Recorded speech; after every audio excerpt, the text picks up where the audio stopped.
എല്ലാ പ്രിയപ്പെട്ടവർക്കും യേശു ക്രിസ്തുവിൻ്റെ നാമത്തിൽ വന്ദനം. ഇന്ന് നമുക്ക് മരിച്ചവർ എവിടെ എന്നുള്ള വിഷയത്തെക്കുറിച്ച് വിശുദ്ധ തിരുവെഴുത്തുകളുടെ അടിസ്ഥാനത്തിൽ വളരെ ഉറപ്പായ ചില വസ്തുതകൾ പരിശോധിക്കാം എന്നാണ് വിചാരിക്കുന്നത്. മരിച്ചവരെ സംബന്ധിച്ച് ഇന്ന് ലോകത്തിന് വളരെ അവ്യക്തമായ ആശയങ്ങളും കാഴ്ചപ്പാടുകളുമാണ് ഉള്ളത്. മരണപ്പെട്ടു പോയവരുടെ അവസ്ഥയെ സംബന്ധിച്ച് ചിലർ വിശ്വസിക്കുന്നത് നീതിമാന്മാരായവർ മരിച്ച ഉടൻ തന്നെ അവരുടെ ആത്മാക്കൾ സ്വർഗത്തിലേക്ക് പോകുന്നു, ദുഷ്ടന്മാരായ ആളുകളുടെ ആത്മാക്കൾ നരകത്തിലേക്ക് പോകും. അങ്ങനെ ഈ വിധങ്ങളായ തെളിവില്ലാത്ത ആശയങ്ങളുടെ അടിസ്ഥാനത്തിൽ മുൻപോട്ട് പോകുന്ന ക്രൈസ്തവ സമൂഹത്തെയും അക്രൈസ്തവ സമൂഹത്തെയുമാണ് നമുക്ക് കാണുവാനുള്ളത്. മരിച്ചവരെ സംബന്ധിച്ച വിശുദ്ധ വേദപുസ്തകം വളരെ വ്യക്തമായി രേഖപ്പെടുത്തിയിരിക്കുന്ന ഒരുപാട് വചനങ്ങൾ നമുക്ക് കാണാൻ കഴിയും. നമ്മുടെ പൂർവ്വ പിതാക്കന്മാരായ അബ്രഹാം, ഇസ്ഹാക്ക് തുടങ്ങിയ ആളുകൾ, അതിനു മുമ്പ് ദൈവത്തിൻ്റെ ദാസന്മാരായിരുന്നവർ ഹാബേൽ, നോഹ, ഇവരെല്ലാം മരിച്ചു എന്നാണ് വേദപുസ്തകം പറയുന്നത്. അവർ സ്വർഗത്തിൽ പോയതായിട്ടോ നരകത്തിൽ പോയതായിട്ടോ ഒന്നും വേദപുസ്തകം പറയുന്നില്ല. അതിന് ശേഷം വന്ന പ്രവാചകന്മാർ, മോശയും പ്രവാചകന്മാരും മരിച്ചു എന്ന് വേദപുസ്തകം പറയുന്നു. അപ്പോൾ ഈ മരണത്തിൻ്റെ ശൂന്യതയെക്കുറിച്ച് വളരെ അവ്യക്തമായ ആശയങ്ങൾ നിലനിൽക്കുന്നതുകൊണ്ടാണ് വേദപുസ്തകം വെളിപ്പെടുത്തിയിരിക്കുന്ന ചില പ്രത്യേക ചില വാക്യങ്ങൾ നമുക്കൊന്ന് പരിശോധിക്കാം. സങ്കീർത്തനം 6:5 അവിടെ മരിച്ചവരെ സംബന്ധിച്ച് എന്താണ് പറയുന്നത്? വായിച്ചേ. മരണത്തിൽ നിന്നെ കുറിച്ച് ഓർമ്മയില്ലല്ലോ, പാതാളത്തിൽ ആർ നിനക്ക് സ്തോത്രം ചെയ്യും. അപ്പം മരണത്തിൽ നിന്നെ കുറിച്ച് ഓർമ്മയില്ലല്ലോ, പാതാളത്തിൽ ആർ നിനക്ക് സ്തോത്രം ചെയ്യും. അപ്പം മരണത്തോടുകൂടി ഓർമ്മ, വികാരങ്ങൾ എന്നിവയെല്ലാം നശിക്കുന്നു എന്നാണ്. മരിച്ചയാളെ പാതാളത്തിൽ അല്ലെങ്കിൽ ശവക്കുഴിയിൽ അടക്കം ചെയ്തു. ശവക്കുഴിയിൽ നിന്നെക്കുറിച്ച് ഓർമ്മയിൽ. അപ്പോൾ മനുഷ്യൻ്റെ സമ്പൂർണ്ണ നാശമാണ് മരണമെന്നാണ് അവിടെ പറയുന്നത്. അടുത്തൊരു വാക്യം നമുക്ക് നോക്കാം. കീർത്തനം 30:9 ഞാൻ കുഴിയിൽ ഇറങ്ങിപ്പോയാൽ എന്റെ രക്തം കൊണ്ട് എന്ത് ലാഭമുള്ളൂ? ധൂളി നിന്നെ സ്തുതിക്കുമോ? അത് നിന്റെ സത്യത്തെ പ്രസ്താവിക്കുമോ? ഞാൻ കുഴിയിലിറങ്ങിപ്പോയാൽ എൻ്റെ രക്തം കൊണ്ട് നിനക്ക് എന്ത് ലാഭമുള്ളൂ? ധൂളി നിന്നെ സ്തുതിക്കുമോ? അത് നിന്റെ സത്യത്തെ പ്രസ്താവിക്കുമോ? അപ്പോൾ മരണത്തിൽ മനുഷ്യൻ ഇല്ലായ്മയാകുന്നു. അതുകൊണ്ട് നിനക്ക് എന്താണ് ലാഭമെന്നാണ് ചോദിക്കുന്നത്. അപ്പോൾ ജീവിച്ചിരിക്കുകയാണെങ്കിൽ ഞാൻ നിന്നെ സ്തുതിക്കും, എൻ്റെ രക്തം കൊണ്ട് നിനക്ക് ലാഭമുണ്ട്. മരണത്തിൽ എൻ്റെ രക്തം കൊണ്ട് നിനക്ക് എന്ത് ലാഭം? അത് നിന്റെ സത്യത്തെ പ്രസ്താവിക്കുമോ? അപ്പോൾ ഞാൻ എന്നേക്കും ഇല്ലാതെയായിരിക്കുന്നു എന്നാണ് അവിടെ പറയുന്നത്. നമുക്ക് അടുത്തൊരു വാക്യം നോക്കാം. സങ്കീർത്തനം 49:7 മുതൽ 19 വരെയുള്ള വാക്യങ്ങൾ നമുക്കൊന്ന് പരിശോധിക്കാം. സഹോദരൻ ശവക്കുഴി കാണാതെ എന്നേക്കും ജീവിച്ചിരിക്കേണ്ടതിന് അവനെ വീണ്ടെടുക്കാനോ ദൈവത്തിന് വീണ്ടെടുപ്പ് പോലെ കൊടുക്കാനോ ആർക്കും കഴിയുകയില്ല. അവരുടെ പ്രാണന്റെ വീണ്ടെടുപ്പ് വിലയേറിയത്, അത് ഒരു നാളും സാധിക്കുകയില്ല. ജ്ഞാനികൾ മരിക്കുകയും മൂഢനും മൃഗപ്രായനും ഒരുപോലെ നശിക്കുകയും തങ്ങളുടെ സമ്പാദ്യം മറ്റുള്ളവർക്ക് വിട്ടേച്ചു പോവുകയും ചെയ്യുന്നത് കാണുന്നുവല്ലോ. തങ്ങളുടെ ഭവനങ്ങൾ ശാശ്വതമായും തങ്ങളുടെ വാസസ്ഥലങ്ങൾ തലമുറയായി നിൽക്കും. അവരുടെ അന്തർഗതം. സഹോദരൻ ശവക്കുഴി കാണാതെ എന്നേക്കും ജീവിച്ചിരിക്കേണ്ടതിന് അവനെ വീണ്ടെടുപ്പാനോ ദൈവത്തിന് വീണ്ടെടുപ്പ് വില കൊടുക്കാനോ ആർക്കും കഴിയില്ല. അപ്പൊ സഹോദരൻ ശവക്കുഴി കാണാതെ ജീവിച്ചിരിക്കുക, എന്നേക്കും ജീവിച്ചിരിക്കുക എന്നാണ്. അപ്പോൾ ശവക്കുഴിയിൽ പ്രവേശിക്കുന്ന ആളുകളെ സംബന്ധിച്ച് അവർ നിത്യമായി അവസാനിച്ചിരിക്കുന്നു, ജീവൻ നഷ്ടപ്പെട്ടിരിക്കുന്നു എന്നാണ് പറയാം. അപ്പം അങ്ങനെയുള്ള ഒരവസ്ഥയിൽ വരുവാൻ മനുഷ്യനെ വീണ്ടെടുപ്പാനോ ദൈവത്തിന് വീണ്ടെടുപ്പ് വില കൊടുപ്പാനോ ആർക്കും കഴിയില്ല. അവരുടെ പ്രാണന്റെ വീണ്ടെടുപ്പ് വിലയേറിയത് അത് ഒരു നാളും സാധിക്കുകയില്ല. ജ്ഞാനികൾ മരിക്കുകയും മൂഢനും മൃഗപ്രായനും ഒരുപോലെ നശിക്കുകയും ചെയ്യുന്നത് കാണുന്നുവല്ലോ. കണ്ടോ, ജ്ഞാനികളും മൂഢനും മരിക്കുന്നു എന്നാണ് പറഞ്ഞത്. ദുഷ്ടന്മാരും നീതിമാന്മാരും മരിക്കുന്നതാണ്. അപ്പം മരണമെന്ന ആ പ്രക്രിയയ്ക്ക് ജ്ഞാനിയെന്നോ മൂഢനെന്നോ ധനവാനെന്നോ ദരിദ്രനെന്നോ വിശ്വാസമില്ല. അവൻ്റെ ശ്വാസം പോകുന്നു, മണ്ണിലേക്ക് തിരിയുന്നു, അന്ന് തന്നെ അവൻ്റെ നിരൂപണങ്ങൾ നശിക്കുന്നു എന്നാണ് വേദപുസ്തകം പറയുന്നത്. അപ്പം മരണം എന്നുള്ളത് മനുഷ്യൻ്റെ എന്നേക്കുമുള്ള നാശമാണ് എന്ന് മഹാസത്യമാണ് വേദപുസ്തകം പറയുന്നത്. ഇപ്പം ഈ ആളുകളുടെ ധാരണ അനുസരിച്ച് മരിച്ചവർ നീതിമാന്മാരായവർ ആരെങ്കിലും സ്വർഗത്തിൽ പോയിട്ടുണ്ടോ എന്ന് നമുക്കൊന്ന് പരിശോധിക്കാം. ആരൊക്കെയാണ് സ്വർഗത്തിൽ പോകാൻ സാധ്യതയുള്ളത്?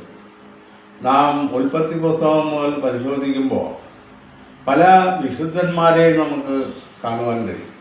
ദൈവത്തോടു കൂടെ നടന്ന് നീതീകരണം പ്രാപിച്ച വിശുദ്ധന്മാർ, അവർ സ്വർഗത്തിൽ പോയിട്ടുണ്ടോ എന്ന് നമുക്കൊന്ന് പരിശോധിക്കാം. സ്വർഗത്തിൽ പോയിരിക്കുന്നത് ആരാണ് എന്നുള്ള കൃത്യമായ ഒരു വിവരം നമുക്ക് ഇതിൽ നിന്ന് ലഭിക്കുന്നതാണ്. അപ്പോസ്തല പ്രവൃത്തി 2:29 മുതൽ 34 വരെയുള്ള ഭാഗം നമുക്കൊന്ന് പരിശോധിക്കാം. സഹോദരന്മാരായ പുരുഷന്മാരെ, ഗോത്രപിതാവായ ദാവീദിനെ കുറിച്ച് അവൻ മരിച്ച് അടക്കപ്പെട്ടു എന്ന് എനിക്ക് നിങ്ങളോട് ധൈര്യമായി പറയാം. അവന്റെ കല്ലറ ഇന്നു വരെ നമ്മുടെ ഇടയിലുണ്ടല്ലോ. എന്നാൽ അവൻ പ്രവാചകനാകിയാൽ ദൈവം അവന്റെ കടിപ്രദേശത്തിന്റെ ഫലത്തിൽ നിന്നും ഒരുത്തനെ അവന്റെ സിംഹാസനത്തിൽ ഇരുത്തുമെന്ന് തന്നോട് സത്യം ചെയ്ത് ഉറപ്പിച്ചു എന്നറിഞ്ഞിട്ട് അവനെ പാതാളത്തിൽ വിട്ടുകളഞ്ഞില്ല. അവന്റെ ജഡം ദ്രവത്വം കണ്ടതുമില്ല എന്ന് ക്രിസ്തുവിന്റെ പുനരുത്ഥാനം മുമ്പ് കൂട്ടി കണ്ടു പ്രസ്താവിച്ചു. ഈ യേശുവിനെ ദൈവം ഉയർത്തെഴുന്നേൽപ്പിച്ചു. അതിനു ഞങ്ങൾ എല്ലാവരും സാക്ഷികളാകുന്നു. അവൻ ദൈവത്തിന്റെ വലഭാഗത്തേക്ക് ആരോപണം ചെയ്തു. പരിശുദ്ധാത്മാവ് എന്ന വാഗ്ദത്തം പിതാവിനോട് വാങ്ങി നിങ്ങൾ ഈ കാണുകയും കേൾക്കുകയും ചെയ്യുന്നത് പകർന്നു തന്നു. ദാവീദ് സ്വർഗാരോഹണം ചെയ്തില്ലല്ലോ. എന്നാൽ അപ്പോ മരണത്തിന്റെ ശേഷം സ്വർഗാരോഹണം ചെയ്യാൻ സാധ്യതയുള്ളവരിൽ ഒരു വലിയ പ്രമുഖനാണ് യേശുവിൻ്റെ ഗോത്രപിതാവായ ദാവീദ്. പക്ഷെ ദാവീദ് സ്വർഗാരോഹണം ചെയ്തില്ലല്ലോ എന്നാണ് പറയുന്നത്. അവൻ്റെ കല്ലറ നമ്മുടെ ഇടയിൽ ഉണ്ടല്ലോ. ദാവീദ് മരിച്ചു അടക്കപ്പെട്ടു എന്നാണ് വേദപുസ്തകം പറയുന്നത്. ദാവീദിൻ്റെ ഗോത്രപിതാവായ അബ്രാഹാമിനെ കുറിച്ച്, അബ്രാഹാം വയോധികനും കാലസമ്പൂർണനുമായി നല്ല വാർദ്ധക്യത്തിൽ മരിച്ചു, പ്രാണനെ വിട്ടു മരിച്ചു, തൻ്റെ ജനത്തോട് ചേർന്നു എന്നാണ്. അബ്രഹാം സ്വർഗത്തിലേക്ക് പോയിട്ടില്ല. ദാവീദ് സ്വർഗാരോഹണം ചെയ്തില്ലല്ലോ. അവൻ്റെ കല്ലറ നമ്മുടെ ഇടയിൽ ഇന്നുവരെയും ഉണ്ടല്ലോ. പക്ഷേ ദാവീദിൻ്റെ പുത്രനായ യേശുക്രിസ്തു അവൻ സ്വർഗാരോഹണം ചെയ്തു എന്ന് പറഞ്ഞു. അവൻ്റെ ജഡം ദ്രവത്വം കണ്ടില്ല, അവനെ പാതാളത്തിൽ വിട്ടുകളഞ്ഞില്ല. ഉണ്ടോ? ഇവിടെ ക്രിസ്തു വരെയുള്ള വിശുദ്ധന്മാരെ കുറിച്ച് നമ്മൾ ചിന്തിക്കുന്നു. യേശുക്രിസ്തു മാത്രമേ പുനരുത്ഥാനം ചെയ്തിട്ടുള്ളൂ എന്നാണ് പറയുന്നത്.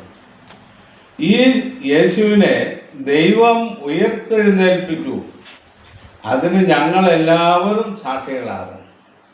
അവൻ ദൈവത്തിൻ്റെ വലത്തുഭാഗത്തേക്ക് ആരോഹണം ചെയ്തു.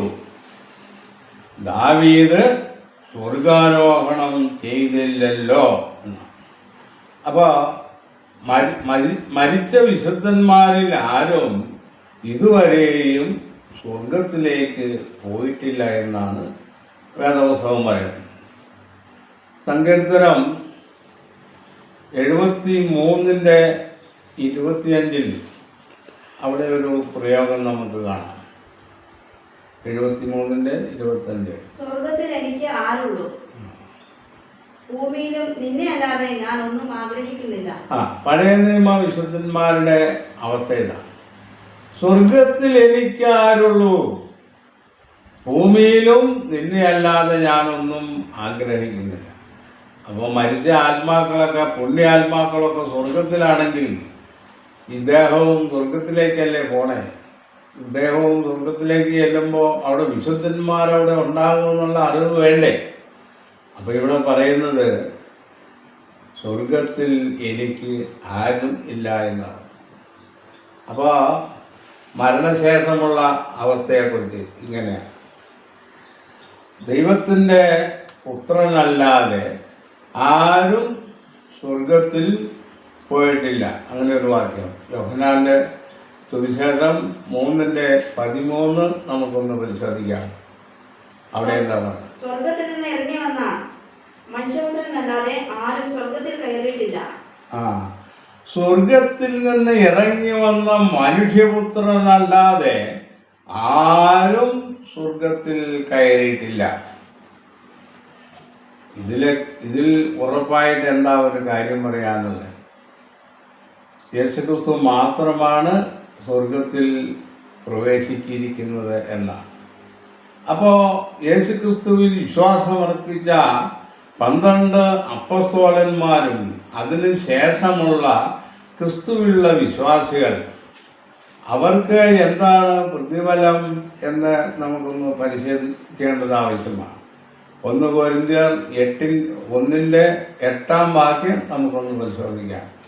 അവിടെ മറ്റുള്ളവർക്ക് എപ്പോഴാണ് പ്രതിഫലം കിട്ടുന്നത് എന്ന് ഒരു വചനം പറയുന്നുണ്ട്. നമ്മുടെ കർത്താവായ യേശുക്രിസ്തുവിന്റെ നാളിൽ കുറ്റമില്ലാത്തവരായിരിക്കേണ്ടതിന് അവൻ നിങ്ങളെ അവസാനത്തോളം ഓർപ്പിക്കും. അപ്പോൾ നമ്മുടെ കർത്താവായ യേശുക്രിസ്തുവിന്റെ നാളിൽ കുറ്റമില്ലാത്തവരായിരിക്കണം. നമ്മുടെ കർത്താവായ യേശുക്രിസ്തുവിന്റെ നാളെന്ന് പറഞ്ഞിരിക്കുന്നത് യേശുക്രിസ്തുവിന്റെ 2ാം വരവിനെ കുറിച്ചാണ്. ഈ 2ാം വരവിലാണ് അപ്പസ്തോലന്മാർ തുടങ്ങി സകല വിശുദ്ധന്മാർക്കും പ്രതിഫലം കൊടുക്കുന്നത്.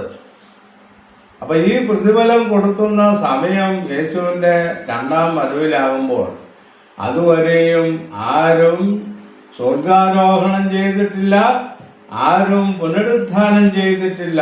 എല്ലാവരും മരണത്തിൻ്റെ ശൂന്യതയിൽ കഴിഞ്ഞുകൂടുകയാണ് എന്നാണ് വേദപുസ്തകം പറയുന്നത്. അപ്പോൾ ഈ വിധത്തിൽ തിരിച്ചറിവുള്ള സത്യങ്ങൾ കൊണ്ടാണ് നമ്മൾ വിശ്വാസത്തിൽ നിലനിൽക്കുന്നത്. നീതിമാന്മാരുടെയും നീതികെട്ടവരുടെയും പുനരുത്ഥാനം ഉണ്ടാകും എന്ന് അവൻ്റെ പ്രത്യക്ഷതയുടെ കാലത്ത്, യേശുക്രിസ്തുവിൻ്റെ പ്രത്യക്ഷതയുടെ കാലത്ത് ആദ്യം പുനരുത്ഥാനം പ്രാപിക്കുന്നത് ക്രിസ്തുവിൻ്റെ തിരഞ്ഞെടുക്കപ്പെട്ട സഭയാണ്. അവര് അദൃശ്യരായി ആത്മജീവികളായി തീരുന്നതെന്ന്. അപ്പോൾ അത് നമുക്ക് കാണാൻ കഴിയുന്നതല്ല.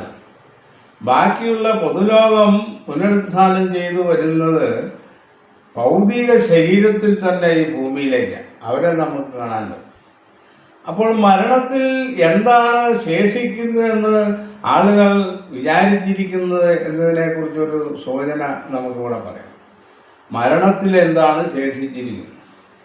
ഒരു വ്യക്തി മരിക്കുമ്പോൾ ആ വ്യക്തിയുടെ സ്വഭാവം, മരിക്കുന്നത് വരെയുള്ള ആ വ്യക്തിയുടെ സ്വഭാവം, അത് ദൈവത്തിൻ്റെ ജ്ഞാനത്തിൽ അവൻ്റെ സ്മരണയിൽ ഇരിക്കുന്നു എന്നാണ് ആളെ സംബന്ധിച്ച്. ഈ സ്മരണയിൽ ഇരിക്കുന്ന ആ വ്യക്തിയുടെ സ്വഭാവം യേശുക്രിസ്തുവിൻ്റെ നാളിൽ പുനരുത്ഥാന കാലത്ത് ഓരോരുത്തർക്കും ആ സ്വഭാവം, ആ മനസ്സ് പുതിയൊരു ശരീരത്തിൽ വച്ച് നൽകുന്നു. അങ്ങനെ ജീവൻ പ്രാപിക്കുന്നു എന്നാണ്. അങ്ങനെ ജീവൻ പ്രാപിച്ചു വരുന്ന ആളുകൾ അവർക്ക് തന്നെ തിരിച്ചറിയാനും മറ്റുള്ളവരെ തിരിച്ചറിയാനും സാധിക്കുമെന്നുള്ളതാണ്. അപ്പോൾ മരണമാകുന്ന മഹാനാശത്തിൽ നിന്നും പുനരുത്ഥാനം പ്രാപിച്ച് ജീവൻ ലഭിക്കുന്നവർക്ക് ഈ നിത്യജീവൻ എന്ന മഹാദാനവും ലഭിക്കും. ഇങ്ങനെയുള്ള തെളിവായ ഉപദേശങ്ങളാണ് വേദപുസ്തകം പറയുന്നത്. അപ്പോൾ ഈ വിധത്തിൽ നാം മനസ്സിലാക്കുമ്പോൾ മരിച്ചവരോടുള്ള പ്രാർത്ഥനയും മരിച്ചവർക്ക് വേണ്ടിയുള്ള കർമാദികളും അതും വേദപുസ്തകത്തിൻ്റെ അടിസ്ഥാനത്തിൽ അബദ്ധമാണെന്ന് മനസ്സിലാക്കേണ്ടത് ആവശ്യമായിരിക്കും. ഈ ഭാഗങ്ങളെക്കുറിച്ച് ഇത്രയും പറഞ്ഞ് ഈ വിഷയം അവസാനിപ്പിക്കുക.